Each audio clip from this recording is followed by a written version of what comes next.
ওরে প্রতি মোর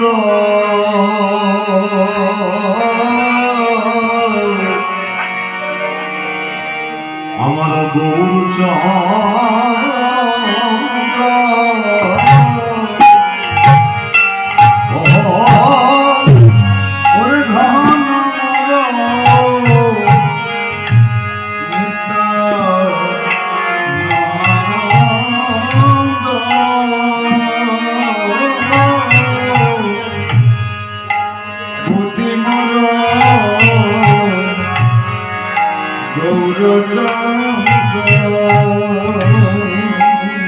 আমার ধন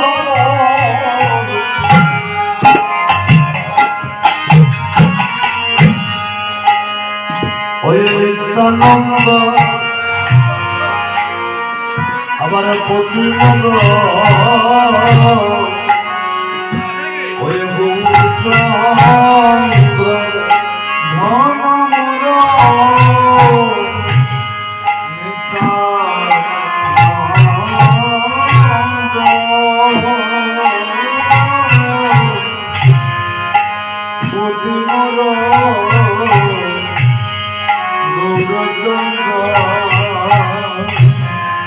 আমার প্রাণ মর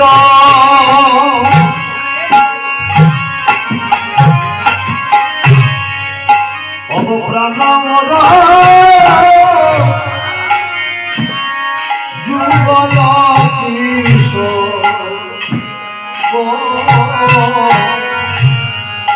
আমার প্রাণ মর যুগল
আমার নরহরি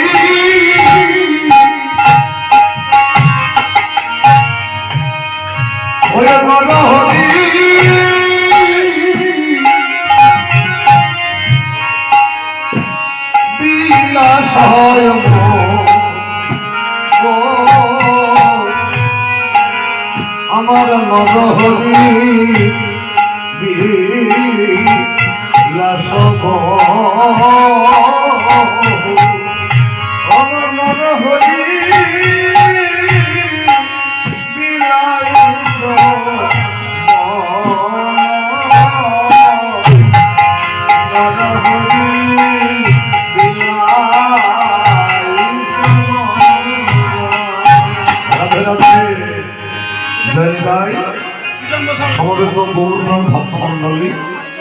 মাতৃমণ্ডলী, গ্রামবাসী, নাম পরিচালক মণ্ডলী, সম্প্রদায়, গোসাই, ছড়িদার আদি সমস্ত ভক্তবৃন্দের চরণে সম্প্রদায়ের পক্ষ থেকে কোটি কোটি ধন্যবাদ প্রণাম।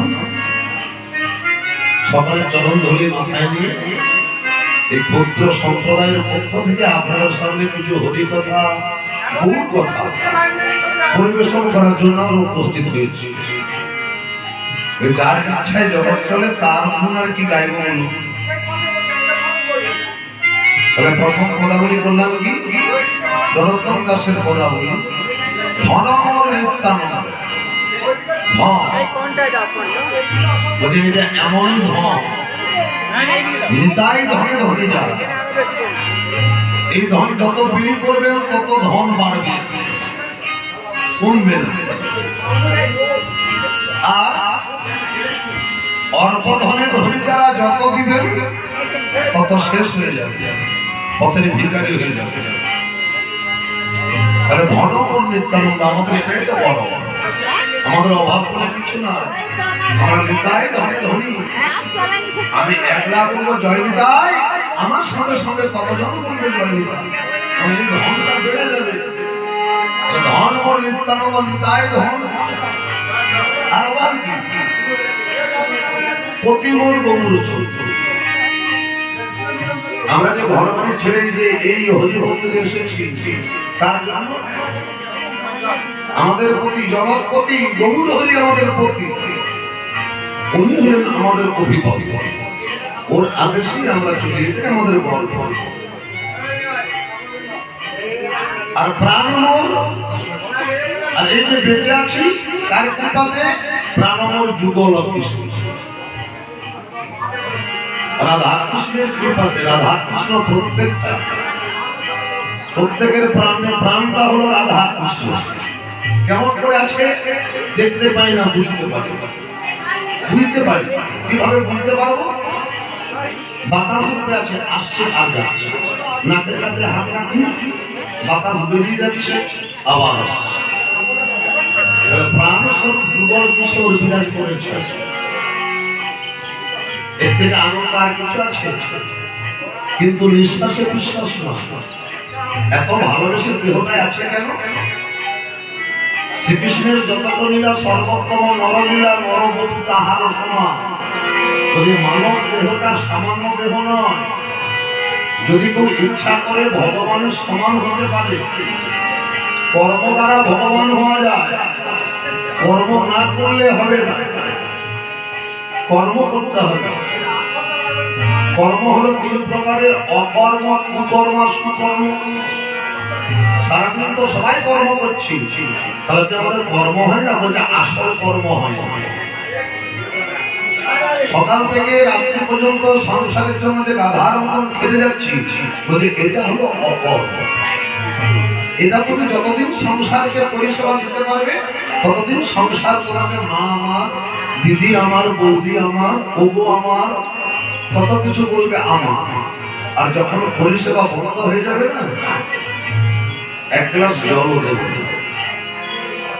আপনার নাম পর্যন্ত করবে, সকলে বলা বলি করবে, মরে উনি আর কত ছাড়ে। এটা জগৎ সংসারের নিয়ম। সংসার হলো সাক্ষীর দান, যতক্ষণ দিবে ততক্ষণ তোমার, দেওয়া নেওয়া বন্ধ, তুমিও পাবা। এই হলো সংসার। তাহলে এই সংসারের জন্য যত কর্ম করছেন, ওই শেষকালে পরিণতি কিন্তু ওই রকমই হবে, আর না করলেও তাই হয়।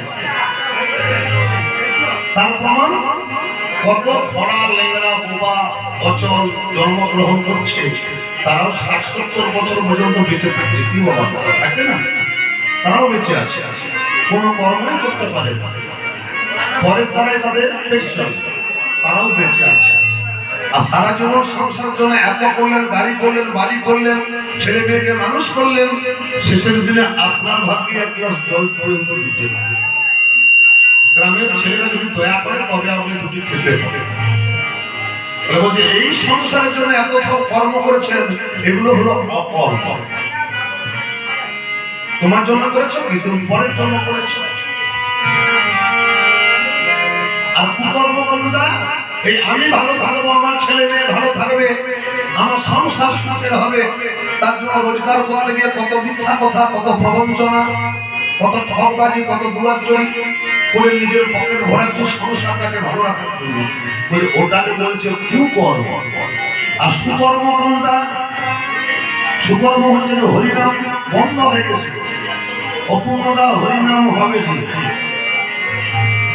আবার পুনরায় সকালে চুক্তি করেছে, আর ঘরের লোকেরা বলেছে না তো হরিনামটা হোক আমরা, আবার হরিনাম হচ্ছে।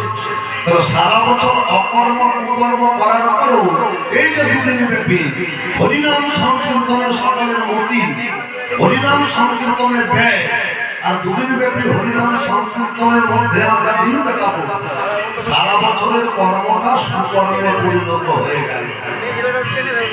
তাহলে সারাদিন যা কিছু কর্ম করবে দিনের শেষে সন্ধ্যাবেলায় অন্তত যদি তুলসী মন্দিরে দাঁড়িয়ে করতালি দিয়ে একবার হরি করে বলতে পারো, সমস্ত কর্মটা সুকর্মে পরিণত হবে।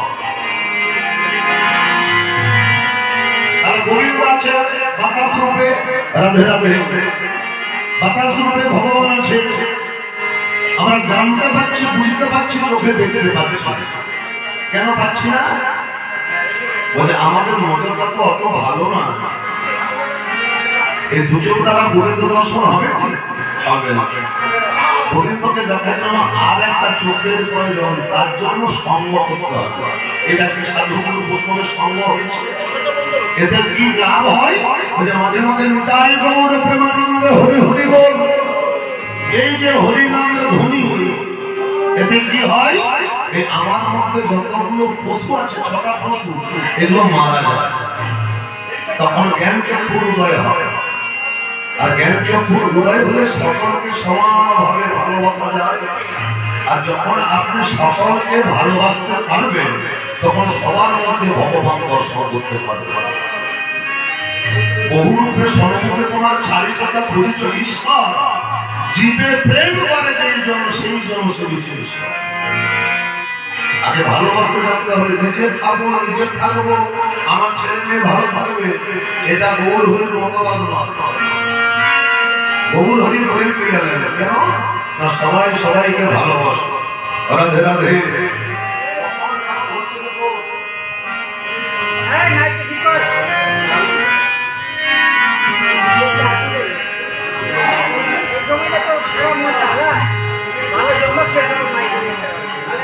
রাধে রাধে। তাহলে ভগবান আছেন বাতাস রূপে, কি জন্য আসছেন? ওই আসা যাওয়া করছে। কেন না? মানব হয়ে জন্মগ্রহণ করেছিস বলে এসেছি। কি বলেছি? কৃষ্ণ ভরিবার তাদের সংসারে আইন, তুই আমাকে ভুলে গেলি কিনা ওটা দেখার জন্য আসছে আর যাচ্ছে। আবার ঢুকছে আবার বেরোচ্ছে বাতাস। আর যখন বিরক্ত হবে, তখন এমন জায়গায় বাতাসটা বন্ধ হয়ে যাবে, 1 গ্লাস জল পর্যন্ত পাবে।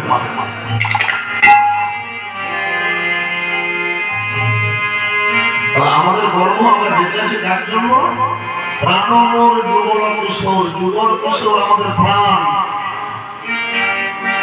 আর কি বললেন?